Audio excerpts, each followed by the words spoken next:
Radio FM Diabéto vous propose aujourd'hui une émission consacrée aux contraintes, mais aussi aux avantages, bien évidemment, du sport, de l'activité physique et sportive de bon niveau au cours d'un diabète de type 1. La gestion glycémique est complexe lors de la pratique d'un sport. En cas de diabète de type 1, le risque d'hypoglycémie, mais également d'hyperglycémie lors de l'effort ou à distance de celui-ci, nécessite une gestion rigoureuse et préventive de la glycémie. Ainsi, grâce à un apprentissage nécessaire permettant la maîtrise de ces risques, aucun obstacle ne s'oppose à la pratique d'un sport, même à haut niveau, chez tout diabétique de type 1. Comme à l'habitude, 3 questions, 3 angles. Quels sont les risques de la pratique sportive en cas de diabète de type 1 ? Quels en sont les avantages ? Et surtout, quelles sont les recommandations à respecter ? Voici les sujets que nous allons aborder et nous avons le plaisir d'accueillir dans le studio de Radio FM Diabéto Gérard Raymond. Il est le président de l'Association française des diabétiques. Bonjour. À ses côtés, le professeur Georges Strauss, président de l'USD, l'Union Sport et Diabète. Il est professeur de médecine honoraire. Il était patron d'endocrinologie à Cochin. À ses côtés, le professeur Michel Pinger, responsable du pôle, néphrologie, urologie, diabétologie, endocrinologie. Nous en retiendrons essentiellement qu'il dirige le service d'endocrinologie et diabète à Strasbourg. Et puis, avec nous, et ça c'est un vrai plaisir, Dominique Garde, coureur cycliste diabétique de type 1. Il faut savoir qu'il a couru 8 Tours de France, dont 3 avec un diabète, et également d'ailleurs 3 Tours d'Italie. Et nous entendrons bien sûr son témoignage avec beaucoup d'intérêt. Alors, première question, Georges Strauss, pour qu'on soit bien d'accord, le sport, l'activité physique et sportive, est-ce que c'est conseillé ou est-ce que c'est déconseillé en cas de diabète de type 1 ? Bon, première réponse claire, déconseiller l'activité sportive en général n'a aucune légitimité thérapeutique, sauf dans des contre-indications rares que nous verrons. C'est rajouter déjà à la maladie les risques de la sédentarité et amputer un mode de vie déjà gêné. Donc la réponse, c'est il faut conseiller l'activité sportive afin de permettre une vie normale et également dans un but de prévention générale. Et donc on verra bien évidemment les règles qui vont avec. Gérard Raymond, est-ce qu'il y a des sports qui sont contre-indiqués en tant que tels ou des fédérations qui vous les contre-indiquent ? Oui, mais bien sûr, tous les sports extrêmes sont contre-indiqués, le parachutisme, même si on a démontré que la plongée sous-marine pouvait se faire dans certaines conditions. Nous avons fait un stage de plongée sous-marine pour convaincre la fédération de plongée sous-marine que ça pouvait être fait. Mais il est bien évident que les sports extrêmes nécessitent un engagement personnel et une discussion avec les fédérations quand on va faire à haut niveau. Est-ce qu'il y a des complications déjà du diabète qui se sont exprimées ? Est-ce que là, les choses sont plus nuancées ? Alors effectivement, aussi, les sports de combat, de contact sont déconseillés pour les gens qui, malheureusement, développent assez rapidement des complications, notamment les rétinopathies. Et tout cela fait partie, effectivement, des conseils qu'on peut donner aux diabétiques qui veulent pratiquer l'activité physique à haut niveau. Donc ça veut dire, Michel Pinger, qu'en l'occurrence, il faut toujours avoir un avis médical. Quand on est diabétique de type 1, de toute façon, on est suivi, c'est évident. Mais il faut un avis, bien sûr, médical et un encadrement médical ? Alors, il faut un avis médical. En fait, il faut un avis médical pour toute personne qui fait du sport. C'est pas par hasard si on nous demande de signer des avis médicaux sur les licences sportives, et encore, on devrait les signer avec plus d'attention parce que il faut adapter le sport à ses capacités physiques, il faut adapter le sport à ses possibilités individuelles. Donc c'est important pour le diabétique de type 1 comme pour tout le monde. Après, c'est vrai que ça permet aussi de parfois rétablir un contact qui s'est un peu perdu entre le diabétique et son diabétologue. Ça permet de reparler du sujet, de revenir et de ressortir un peu de la routine habituelle dans laquelle peut s'installer la relation entre un médecin et son patient chronique. Tout le monde s'endort un petit peu et finalement d'avoir des points d'accroche comme le sport, l'aptitude au sport, ça oblige à réfléchir à la situation du patient, à la réévaluer. Et la réévaluation de maladie chronique, c'est fondamental. Dominique Garde, vous avez été cycliste professionnel de 81 à 91. Donc vous avez couru, j'allais dire non diabétique, et vous avez couru diabétique. Ça a changé fondamentalement les choses. Vous avez eu peur à l'espace d'un instant que votre carrière professionnelle s'arrête ? Oui, c'est sûr que j'ai eu peur, bien que je ne connaissais absolument pas le diabète avant d'avoir moi-même être dans cet état-là. Mais je dirais que ma chance a été quand même d'avoir été 6 ans coureur cycliste professionnel avant d'être diabétique. Donc je pense que j'ai eu beaucoup plus de chance que d'autres qui peuvent être diabétiques depuis leur plus jeune âge. j'avais déjà une image dans mon sport et donc j'étais reconnu. Donc c'est vrai que les 5 dernières années que j'ai fait en tant que diabétique, je dirais pas que je l'ai fait dans la facilité, mais j'avais déjà mis le pied à l'étrier, chose qui est souvent très dure dans le sport de très haut niveau. Donc clairement, on peut faire du sport Bien à sûr, très haut niveau. Bien sûr, on peut faire du sport en étant diabétique au plus haut niveau. Gérard Strauss, justement, si on fait cette pratique de sport à haut niveau, est-ce qu'il faut la faire avec un encadrement particulier ? Sans encadrement, c'est vraiment s'exposer, même si c'est parfois pratiqué, à faire des incidents et des échecs, ce qui est peut-être le plus frustrant. Donc on peut considérer qu'en pratique, il faut un encadrement dit minimal. C'est quoi un encadrement minimal alors ? C'est certainement celui d'être accompagné par son médecin traitant dans l'adaptation éventuelle des traitements, de l'alimentation, les schémas d'autosurveillance, sachant que l'expérience pratique va en fait finaliser les modalités et vraiment permettre la réalisation de ces sports dans des conditions, disons, le plus efficaces possible. Michel Pinger. Je pense qu'il serait important que dans le futur, on puisse intégrer les éducateurs médico-sportifs dans cette approche. Et je pense qu'aujourd'hui, dans la gestion du diabète en général, on a les médecins, les paramédicaux, les infirmières, les diététiciens.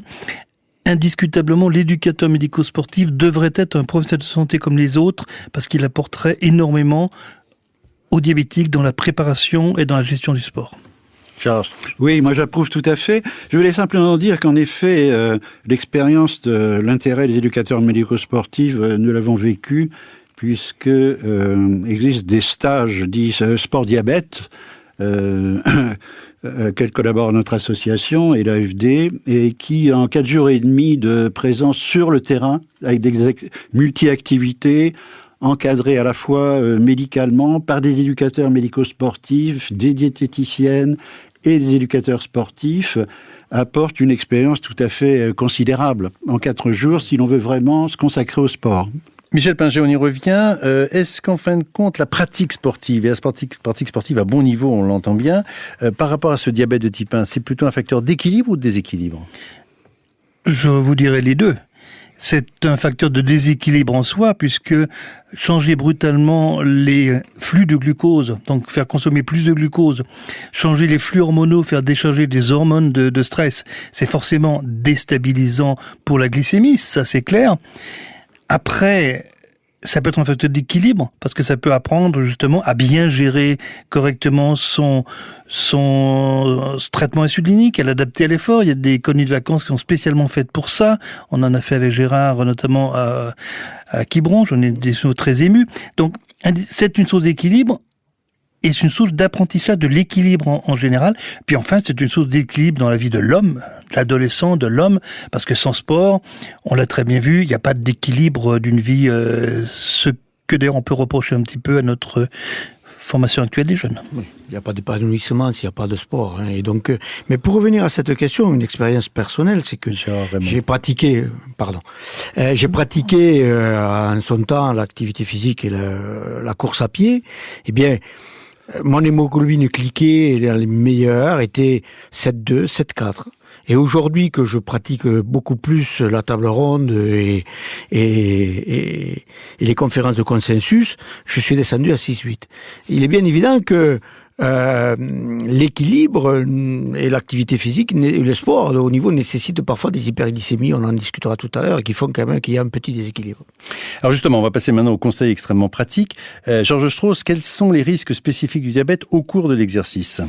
Alors le plus connu, c'est la survenue d'une hypoglycémie, et il est indispensable de prévenir, puisqu'elle risque de compromettre le déroulement de l'effort lui-même, l'exercice, et de faire perdre une compétition. L'autre moins connu, c'est l'hyperglycémie dite paradoxale.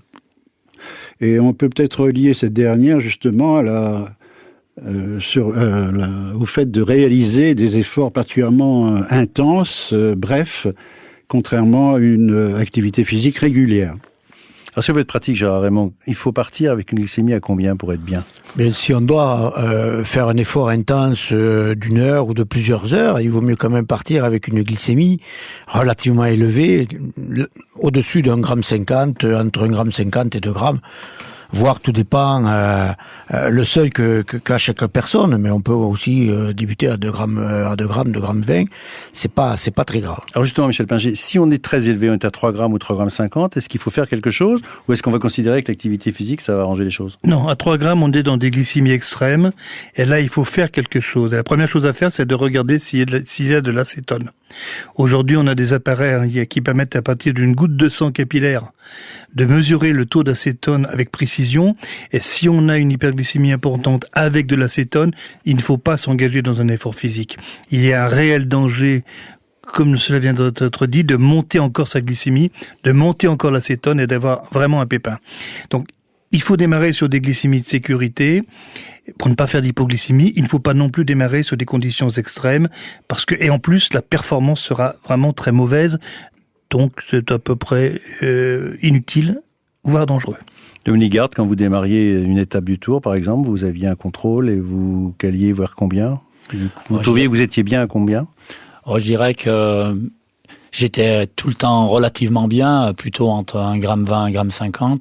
Par contre, il y a eu quelques petites erreurs de ma part où je suis parti avec une glycémie relativement plus élevée. Et là, ça a été beaucoup plus compliqué physiquement.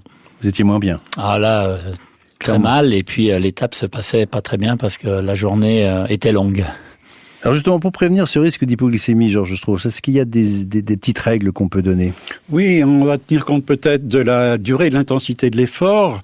Pour une durée brève qui serait de l'ordre d'1 heure, on peut probablement se limiter à une supplémentation en apport d'hydrate de carbone de l'ordre de 20 grammes par heure. Si l'effort se prolonge, on peut être amené à réduire les doses d'insuline et éventuellement à associer précisément collation supplémentaire et réduction des doses d'insuline. L'idéal est de pouvoir faire une autosurveillance régulière ensuite, mais encore faut-il qu'elle soit possible. Alors Michel Pinger, avant de parler peut-être de la récupération, parce que là aussi c'est un moment où l'hypoglycémie peut survenir, est-ce qu'on peut faire des surveillances glycémiques pendant l'effort? Alors c'est souhaitable, mais c'est souvent difficile à réaliser. Alors aujourd'hui, on a les systèmes de mesure de glycémie en continu qui devraient permettre de le faire plus facilement parce qu'on n'a pas à s'arrêter pour faire un geste, de se piquer le bout du doigt, mais le geste est automatique. L'expérience montre quand même que c'est pas non plus facile parce que ces systèmes sont des systèmes invasifs qui collent et que la transpiration modifie considérablement les performances. Donc, il est très difficile de suivre sa glycémie à partir du moment où on a démarré un effort, surtout si on fait du sport de haut niveau. Il faut faire le pari avant de bien gérer.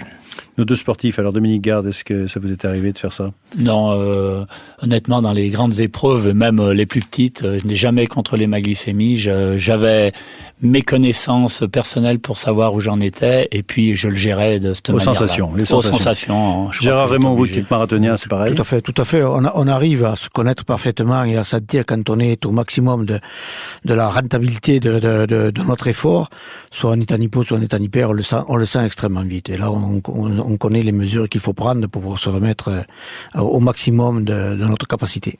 Alors toujours pendant l'exercice, Michel Pinger, puis après on demandera à Dominique Gard, est-ce que la pompe à insuline, ça a solutionné les choses?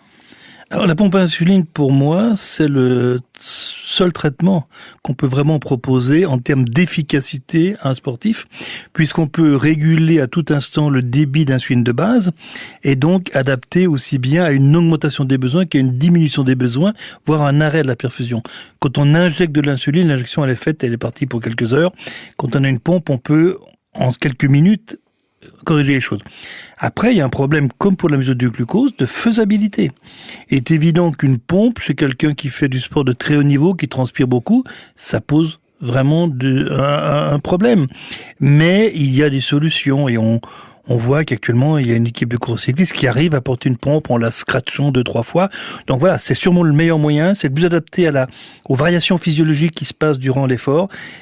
Encore une fois, la faisabilité est un petit peu délicate. Dominique Gard, vous étiez, vous, sous pompe? Voilà, donc moi, dès la découverte du diabète, le professeur Estour qui s'occupait de moi m'a conseillé la pompe. Je dirais que je lui ai fait confiance à 100%. Je me suis pas posé de questions, ne connaissant rien du diabète. Je dirais que mécaniquement, je n'ai jamais eu de problème. Il y a toujours eu un très bon fonctionnement et comme vous le dites, eh bien, on peut faire les réglages en instantané, et je pense que c'était quand même la meilleure des choses, et ça m'a évité lors de ma carrière tout hypo dramatique et je pense rarement des hyperglycémies. Le marathonien que vous êtes ? Le marathonien Gérard a eu la Raymond. chance. Le marathonien que je suis a eu la chance d'avoir très rapidement une pompe implantée, qu'il a tout depuis, et qu'effectivement, c'était beaucoup plus facile de courir avec une pompe implantée qu'une pompe externe. Alors, Georges Strauss, l'autre aspect, là, on a vu, c'était pendant la pratique, mais à distance de la pratique, dans la phase de récupération, qu'elle soit précoce ou tardive, est-ce que là, les risques d'hypoglycémie sont toujours présents ? Oui, absolument. C'est un point très important puisque l'effet hypoglycémien va survivre de plusieurs heures à la pratique d'un exercice, surtout s'il est intense, et donc il faut absolument prévoir d'une part un apport alimentaire supplémentaire en fin d'exercice, et soit faire une autosurveillance, soit réduire les doses d'insuline. Il faut éviter également de faire ces exercices très importants en fin de journée pour limiter le risque d'hypoglycémie nocturne. Michel Pinger. Tout à fait d'accord. Le plus gros risque sur un effort, je dirais, qui dépasse 2 heures, c'est l'hypoglycémie de récupération, parce qu'en fait, on refait ces stocks de glycogène qu'on a utilisés, et alors qu'on n'a pas d'effort, on consomme encore du glucose. Et on voit très bien que c'est toujours 3 à 4 heures après l'effort qu'on a, sur les gros efforts, les risques d'hypoglycémie les plus marqués. Je pense que ça veut forcément dire que l'injection d'insuline qui suit doit systématiquement être diminuée, tenons compte de cette récupération obligatoire. Et deuxième point, je pense que le repas qui suit un effort, ce qu'on appelle dans les régimes sportifs la ration de récupération, elle est fondamentale. Et celle-ci, elle doit être glucidique de manière extrêmement intensive, à la fois pour éviter l'hypo, mais aussi pour récupérer le niveau musculaire, éviter les crampes, éviter tous ces problèmes-là. On dit toujours aux sportifs de haut niveau, excusez-moi la trivialité, le soir, de prendre 2 bières et une assiette de pâtes, et pas une pizza et un rosé. Et je crois que ça c'est très important parce que l'un va vous permettre à la fois d'éviter l'hypoglycémie de récupération, mais aussi de permettre une bonne récupération musculaire. Gérard Raymond. Oui, et ce que vous venez de dire est extrêmement exact. Et je crois qu'il faut dire aux patients diabétiques, mais aussi à tout sportif, que la pasta partie doit se faire après l'effort, mais pas avant l'effort. Dominique Garde, vous faisiez quoi alors après l'étape ? Moi, je dirais que aujourd'hui, j'ai 2 expériences, donc celle de 5 ans de sportif de haut niveau, où on est tous les jours à l'ouvrage, de nombreuses heures en cyclisme, on fait beaucoup d'heures de vélo. Et je dirais que la vie est tellement bien réglée que les hypoglycémies sont relativement rares une fois que l'on se connaît très bien. Je dirais où la difficulté arrive, c'est lorsqu'on devient un sportif qui fait du sport régulièrement, mais beaucoup moins, et à un niveau un petit peu moins élevé. Et là, c'est vrai par contre que les hypoglycémies nocturnes sont beaucoup plus nombreuses. Est-ce que vous avez le sentiment que, au fil du temps, cette notion de réponse glycémique était quelque chose que vous pouviez prévoir en quelque sorte, en disant voilà, cette étape aujourd'hui, il y a 3 cols, je sais exactement comment ça va se passer. Est-ce que cette réponse glycémique, on peut l'anticiper ? Oui, je pense que c'est vrai que c'est une expérience. Moi, je dirais que sur les 2 premières années, j'ai fait un travail énorme de notation. J'avais des cahiers, la nourriture, la glycémie, l'insuline injectée. J'ai fait ça pendant 2 ans. Donc, ce qui fait que je dirais que les années de ma vie qui ont suivi ces 2 ans, je savais pratiquement où j'allais me trouver en faisant ma glycémie, à quelques rares exceptions. Alors que dans une vie un petit peu moins régulière, c'est beaucoup plus difficile à gérer. Et est-ce qu'avec l'entraînement, puisqu'il y a des périodes quand même où vous étiez plus entraîné, où vous rouliez plus que d'autres, il y a quand même des saisons, est-ce que vous aviez là une modification de votre réponse glycémique qui était claire ? Bien, la réponse était claire. Par contre, en pleine période, Tour de France ou grandes épreuves, je dirais que le pourcentage d'insuline pouvait baisser facilement de 30%. Et moins on envoie d'insuline, plus c'est facile à gérer. Par contre, en période hivernale où l'effort est moins régulier, eh bien, il fallait peut-être ajouter ces 30% d'insuline qui, des fois, faisait un petit peu dérailler la glycémie. Et puis, je dirais, quand la carrière s'est terminée, les taux d'insuline ont été encore un petit peu plus élevés et là, les risques d'erreur grandissent avec le taux d'insuline plus élevé. Est-ce que vous diriez qu'en fait, ce diabète, ça a changé votre carrière professionnelle ? Est-ce que vous avez le sentiment que vous auriez pu faire mieux ou faire différemment ?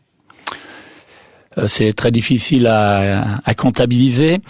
C'est quand même tombé sur les 5 dernières années de ma carrière. Alors, je dirais c'est quand même celle où j'aurais eu le plus d'expérience. Même si cela, par moment, ne m'a fait perdre que 1 à 2% de ma valeur, c'est 1 ou 2% à haut niveau qui sont quand même très importants. Donc je pense quand même qu'il y a eu des moments où j'ai perdu en résultat. Bon, après, ça m'a peut-être aussi endurci. Donc d'un autre côté, on peut dire, tiens, il a été plus endurant. Mais quoi que c'était ma qualité de départ, je dirais globalement, j'ai quand même dans le fond l'impression d'avoir perdu un petit peu. Mais ça ne doit pas être énorme. Est-ce que dans l'exercice quotidien de votre métier, et en particulier bien sûr tout ce qui est contrôle glycémique, injection d'insuline, est-ce qu'il y a eu des problèmes en fait d'autorisation? Comment ça se passait sur le plan des contrôles par exemple? Eh bien, les 3 premières années que j'étais diabétique, on ne m'a rien demandé. Et puis les 2 dernières années, donc 90, 91, eh bien donc je devais avoir une autorisation je dirais, du ministère du sport pour pouvoir pratiquer le cyclisme de haut niveau avec de l'insuline. Michel Pinger. Oui, aujourd'hui, il est obligatoire pour un sportif de haut niveau d'avoir une autorisation qui est d'ailleurs très très très complète. C'est pas seulement de dire il se fait de l'insuline, non, c'est vraiment un dossier très complet qui retrace l'histoire et qui est réalisé par des médecins assermentés pour cela. Donc c'est relativement lourd. C'est, je pense, nécessaire parce que dès qu'on parle de seringues et des choses comme ça, il vaut mieux avoir un verrouillage médical total.